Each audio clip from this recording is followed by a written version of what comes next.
నిజంగా నోరు తెరవ పాపం ఉన్నట్టున్నది మన తెలంగాణలో. తప్పైతే తప్పు అని అనుడు కూడా పెద్ద తప్పేనట కాదు.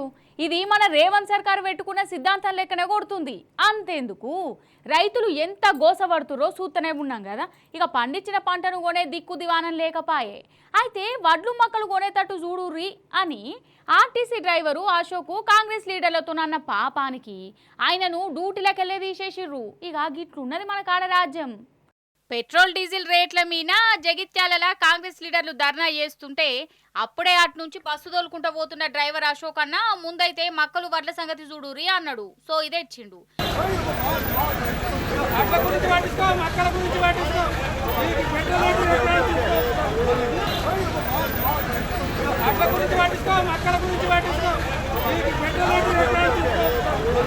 మీరు చెప్పుర్రి ఇండ్లేమన్నా తప్పున్నదా?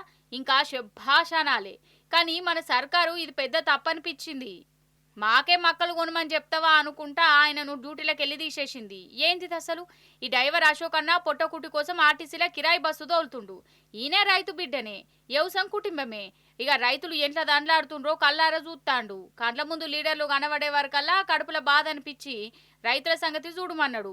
కానీ ఇట్లా సురుకు పెట్టినందుకు కాంగ్రెస్ లీడర్లకు కండ్లు మండినట్టయింది. ఖాతం ఇక అటు ఇటు వేసి డ్యూటీలకు వెళ్ళేది చేసిర్రు, కడుపు కొట్టిర్రు. ఈయనను ఏ డిపోలో కూడా తీసుకోవద్దని లెటర్లు రాసిర్రట. గింత అన్యాయం ఉంటుందా? అసలు మనం ఏ రాజ్యంలో ఉన్నాం? అరే రైతులను పట్టించుకోర్రని కూడా అనద్దా? అంటే ఈ కాంగ్రెస్ పాలనలా ఎవ్వలేం మాట్లాడద్దా? ఇదేమన్నా ఎమర్జెన్సీ రాజ్యమా? ఇలా రాష్ట్రంలో రైతులు బాధపడుతున్నటువంటి విషయాన్ని దృష్టిలో పెట్టుకొని ఆయన ఒక మాట మాట్లాడినారు. కాంగ్రెస్ నాయకులు పెట్రోల్ డీజిల్ మీద ధర్నా చేస్తున్నారు. అక్కడ పెట్రోల్ డీజిల్ మీద ధర్నా చేస్తూ ఉంటే అటువైపుగా బస్సు నడుపుతూ వెళ్ళినటువంటి డ్రైవర్ అశోక్ గారు ఆయన ప్రజా సమస్యల మీద స్పందించిండు. ఈ ధర్నా బాగానే చేస్తున్నారు కానీ గా వడ్లు కొనుండ్రి, మక్కలు కొనుండ్రి, రైతులు ఆగమవుతున్నారు అని చెప్పి ఒక సాటి మనిషిగా స్పందించాడు. ఒక రైతు కుటుంబం నుంచి వచ్చిన బిడ్డగా, రైతు కష్టాలు తెలిసిన వ్యక్తిగా వడ్లు కొనుండ్రి, మక్కలు కొనుండ్రి అని చెప్పుడు తప్ప? అంటే ప్రజలకు ప్రజాస్వామ్యంలో డాక్టర్ బాబాసాహెబ్ అంబేద్కర్ మనందరికీ మాట్లాడే స్వేచ్ఛనిచ్చారు. తమ అభిప్రాయాన్ని వ్యక్తం చేయగలిగే, వ్యక్తీకరణ చేసేటువంటి హక్కును భారత రాజ్యాంగం మనకు కల్పించింది. ఒక డ్రైవర్గా ఆయన స్పందిస్తే రేవంత్ రెడ్డి గారి ప్రభుత్వం ఒక నియంతృత్వ వైఖరితో ఆ డ్రైవర్ను సస్పెండ్ చేసినారు. మీరే చెప్పినరు, మేము 6 గ్యారంటీలే కాదు, ప్రశ్నించే గ్యారంటీ 7వ గ్యారంటీగా మేము అమలు చేస్తాము, ప్రజాస్వామ్యానికి ప్రశ్నించే హక్కును కల్పిస్తామని చెప్పి మీ 6 గ్యారంటీలతో పాటు 7వ గ్యారంటీని మీరే ఇచ్చారు. ఆ డ్రైవర్ అశోక్ మీరిచ్చిన 7వ గ్యారంటీ అడిగిండు తప్ప వేరే ఏమి అడగలేదు.